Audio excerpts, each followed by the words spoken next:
Welcome to an audio experience that will pique your curiosity and soothe your soul.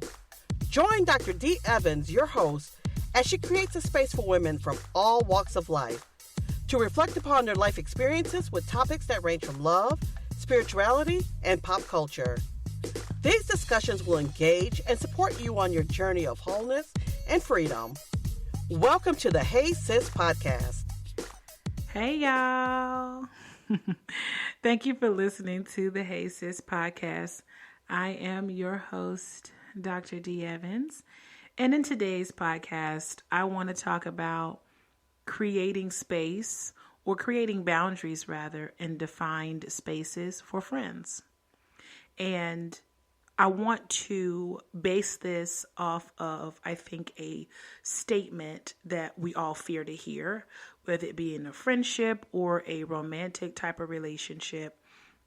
The phrase, I need space, is scary. I think that phrase is probably one of the most terrifying phrases I would ever want to hear in a romantic relationship is I need space. But space is actually important. I'm reorienting how I view that because space helps you shift your boundaries according to your needs. And me being an introvert, I definitely understand now more than ever how when people need space or I have to communicate to others that I need space, I'm not telling them I'm doing away with you or I'm rejecting you. Therefore, I shouldn't receive it when other people tell me that I need space, that they're rejecting me. It's just a process that I need to enter into to be able to be fully present in any friendship or relationship. Now, relationships can often seem like black and white, especially when it comes to like romance, friendship, work, family. But let's talk reality.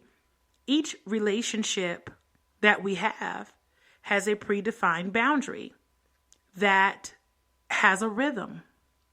And as much as I think that we need relationships that are fruitful and honoring, you still have to protect yourself and your time.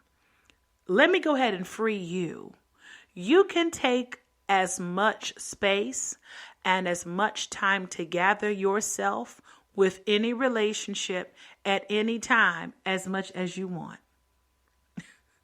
It's so easy to become overwhelmed by work, social obligations, religious standards, running errands, whatever, all the life stuff, that you feel trapped or obligated to spend time with people when on the inside you're dying.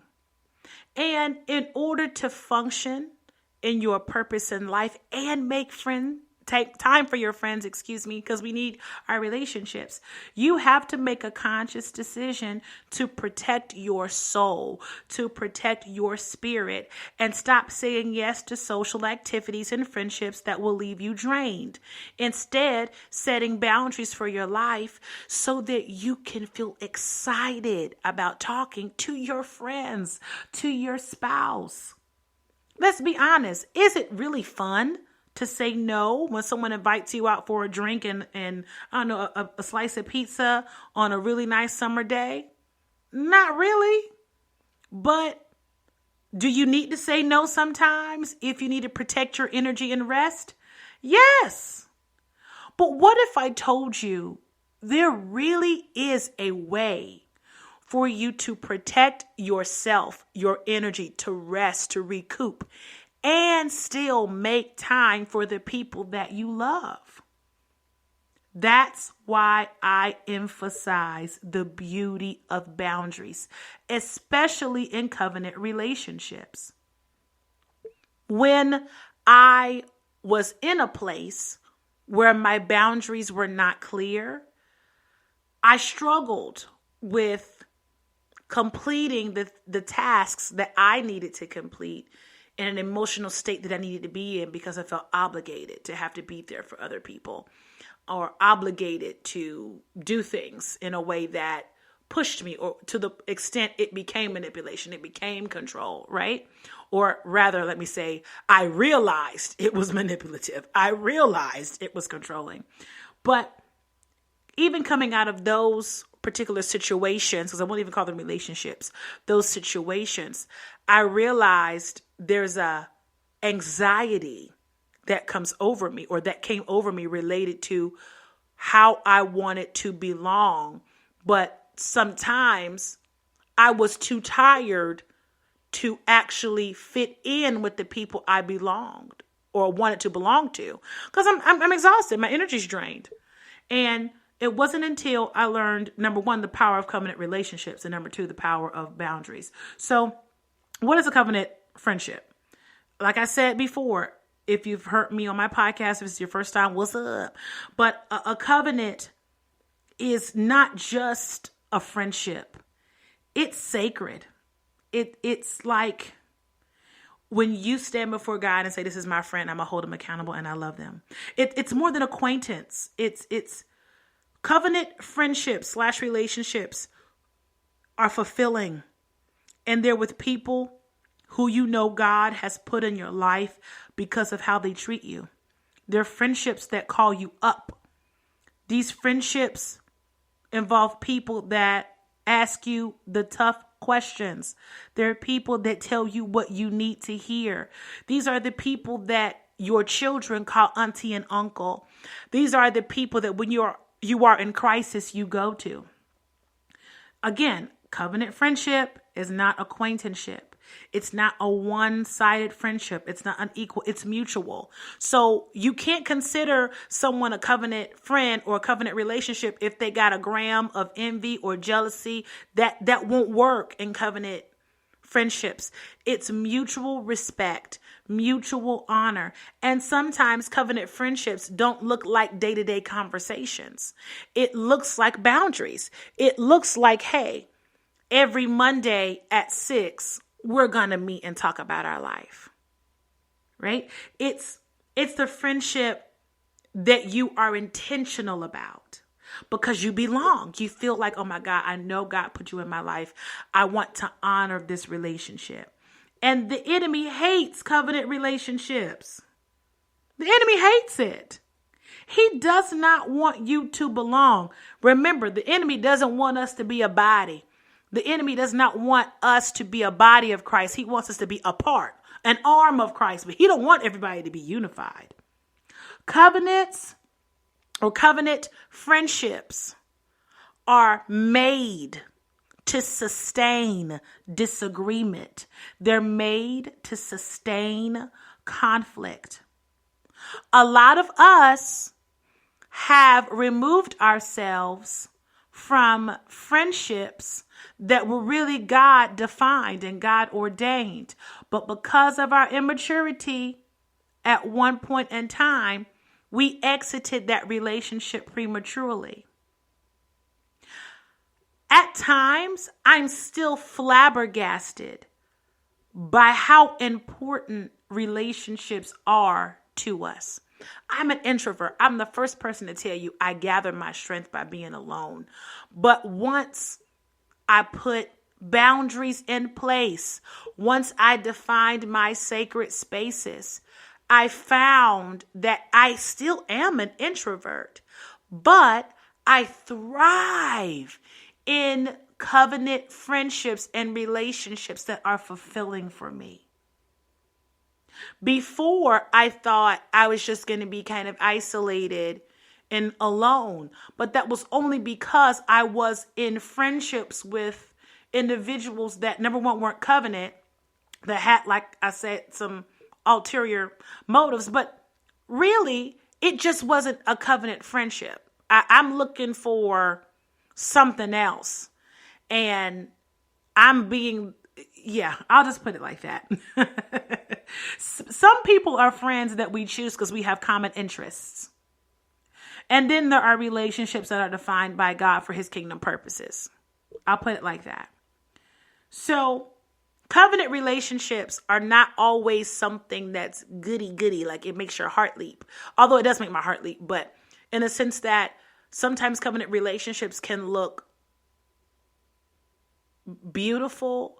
It can be fulfilling, but it can also be awkward. Because if you're in a covenant relationship with someone, you're giving them permission to see you in your vulnerability. And that is painful sometimes to give people access to you in that way. But again, we were made for relationship. The breakthrough some of us are looking for is coming from a life-changing conversation with a covenant friendship.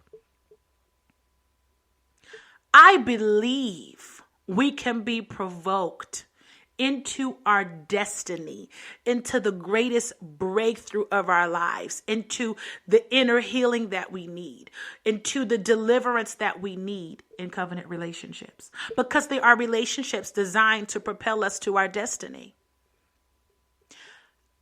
Covenant friendships are so important to me to the extent I don't even post about them.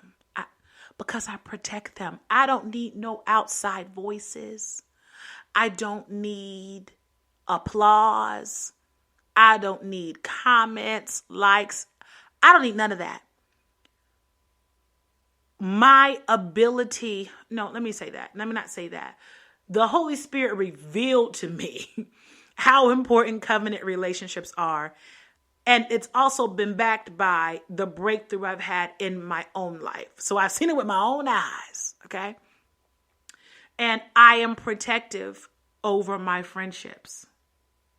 The enemy wants you to be isolated and a lone ranger and to make you think that you're alone and rejected. And that's not the truth. Guess how you will undo the lie of the enemy besides binding him in Jesus' name? Is leaning in and not just asking God for covenant friendships, but being a covenant friend. What does that look like? It looks like you not giving the enemy any room in that covenant friendship. You have to protect it. Protect. That means you guard it with your life. For me, and it looks different for every person, right? For me, I am extremely protective now over the people that are close to my heart, to the extent I don't have conversations, at least at length, pretty much at all, honestly, with individuals who really I don't consider covenant friendships. Like I'll answer an email, I'll do a quick phone call. I'm always talking to somebody. It's ministry life. But as far as in depth, as far as not oversharing, as far as details about my life, we're not doing that. When I have a conversation with anyone that is not covenant, it needs to have purpose and needs to have a time to it, because I have to make sure I'm honoring God with my time as well. So I'm not here for frivolous conversation. Why? I'm preserving my energy so that I could be best fit for the master's use, number one. But also I want to use the energy God has given me to fully show up in my friendships, to be able to give as much as I receive. That means boundaries have to be a part of my life. This is why I started with talking about space, creating space and boundaries. If we were to be honest, we all got to reset our boundaries probably every 6 months because things change. And as much as we love to belong, I'm all about truth telling. There is a tendency that people can place upon you, not covenant relationships, I'm just talking about in general. There's a tendency for us to feel like we're expected to be available to each other at all times.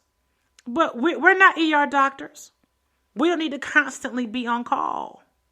Creating boundaries is one of the best ways to build and maintain covenant relationships. Finding boundaries that are strong enough to protect our energy, but flexible enough for us to truly be an active part of our community, that allow us to establish and maintain healthy connections is imperative to our spiritual, psychological, and emotional health. So what does that look like? It looks like saying every month on a Wednesday, we're going to get together for tea and we're going to talk about our life for 2 hours. It looks like preserving, like I said, your time to make sure you have energy for your friend's son's basketball game for 4 hours on Saturday. It looks like sacrifice. It is a relationship. And if you got kids, you got a husband, you got to work that in there. But guess what? It's going to be easy when you begin to set boundaries. When you go, hey, I'm going to sit that out. I got to sort some things out, but I'll get with y'all in 2 weeks. How about we do this and this and this? Setting a schedule, not leaving your relationships dependent upon spontaneity, but being intentional. So maybe I'm giving an example here. Maybe you feel overwhelmed with work. Maybe you're having issues with a toxic coworker. We always got one. If you work from home, change your environment. If you're feeling distracted or unproductive, try moving to a new location. Move your laptop to another room. If you're in person with a toxic coworker, ask to switch your seats altogether. Ask to go to a different team. Ask for a different manager. If something is bugging you, if something is bothering you, you don't have to live with it. You don't have to tolerate disrespect. You don't have to tolerate disorder. Life is not meant for you to just be idly going through it. It's meant to be lived. Speak up for yourself. Okay? Now, of course, if you got this toxic coworker and you feel like there's no way you can get away with them, it's time to schedule a meeting with the boss. It's time to get HR on the phone. It's important that you create environments where you are safe and you feel respected. You should love yourself and honor yourself enough that you are willing to change jobs to be respected. Don't let imposter syndrome get in your head. You deserve to be loved well. Now, why did I give you that example of the toxic coworker? If you come home every day angry and frustrated because of what Susie said to you at the office, that's going to rub off on how you talk to your dog, how you talk to your man, how you talk to your children. You're going to get pissed off thinking about the fact that you got to go to work the next day. Most of us work 5-day work weeks, most Americans do, even if you work from home, right? So that's 5 days of hell. So when it's time to hang out with friends on Saturday, you're emotionally drained. You can't give anything. You want to receive because you need to be replenished because you're being harmed at work with Susie. But if you were to take the first step and, hey, boss, I respect you, but Susie, her shenanigans is got to stop today.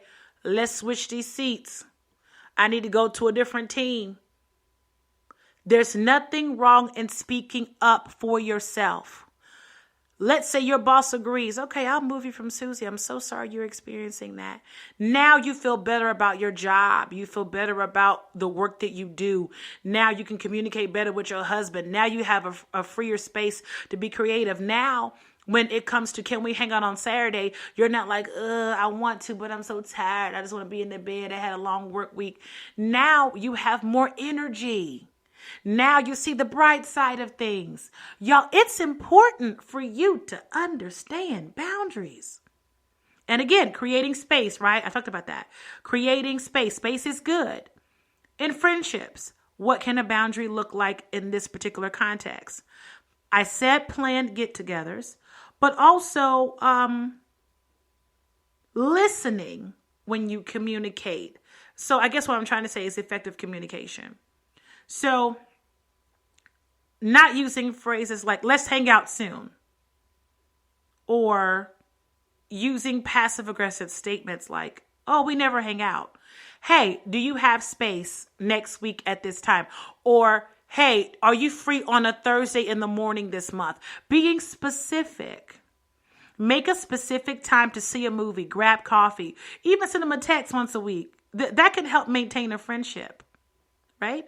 And remember, there are different levels of friendships. I didn't go through that today in the podcast, but covenant relationships, I'm intentional. I don't have 1,000 covenant friendships. I don't, but I have quite a few actually. And most of us do. And if you don't, I encourage you to ask God to give you that. He will. I know he will. I'm a witness.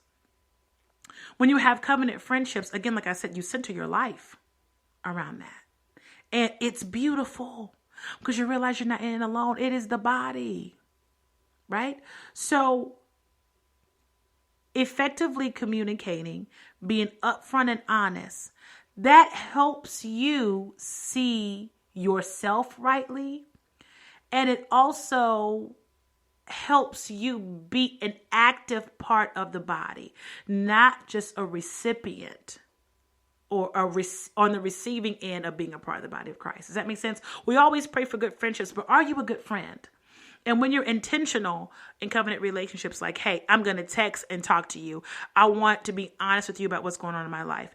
Having someone you can truly spend time with, having someone that understands you, it's top tier.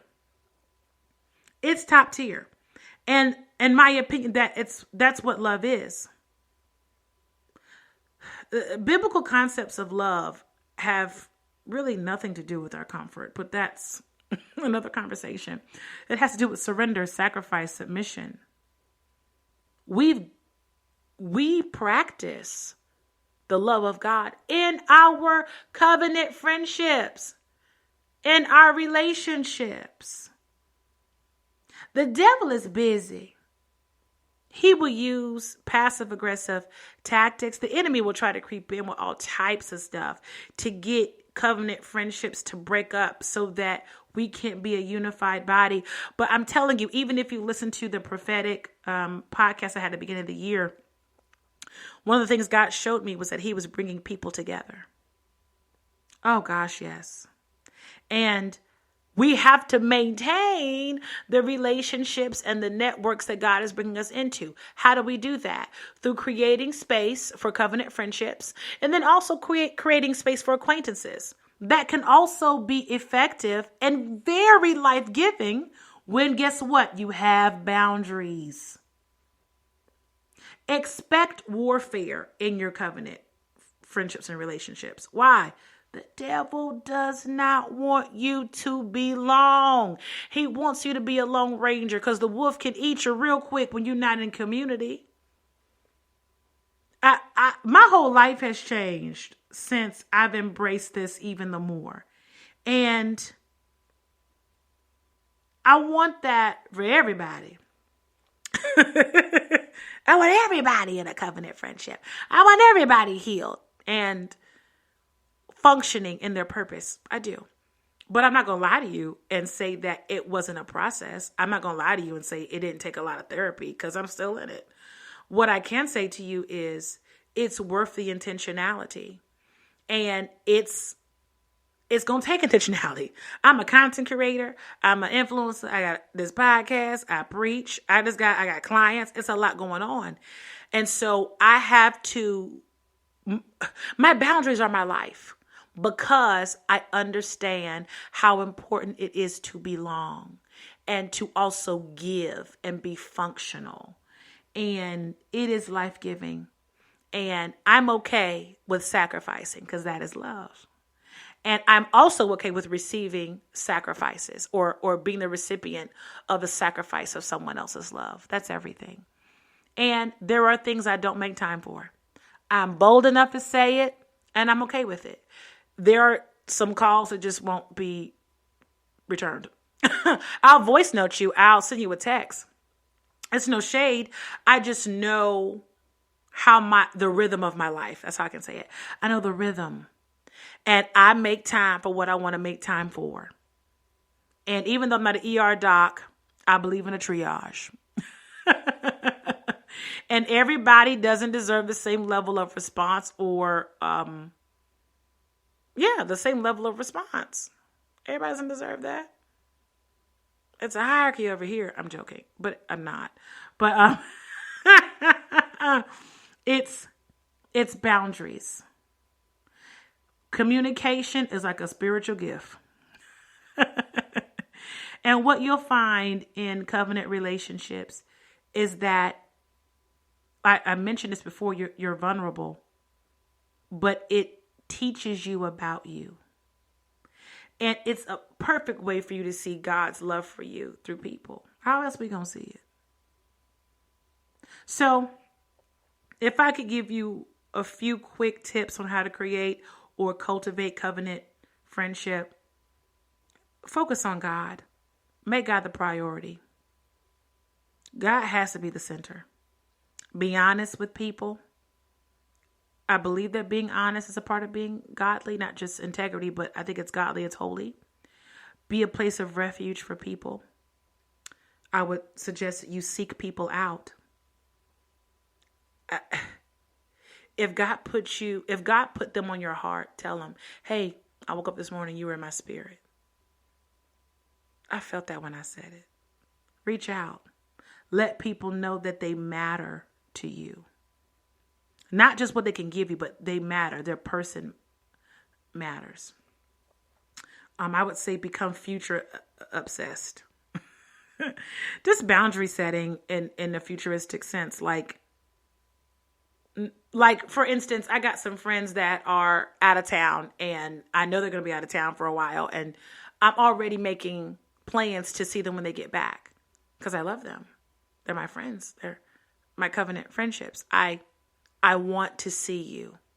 I'm glad you had a great time, but we're in covenant. We do life together. I want to be around you, right?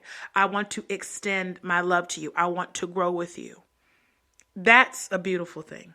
I don't want to be friends with nobody. Let me rephrase that. I don't want to waste my time with anybody that I really don't want to talk to. I've lived that. No, thank you. No, thank you.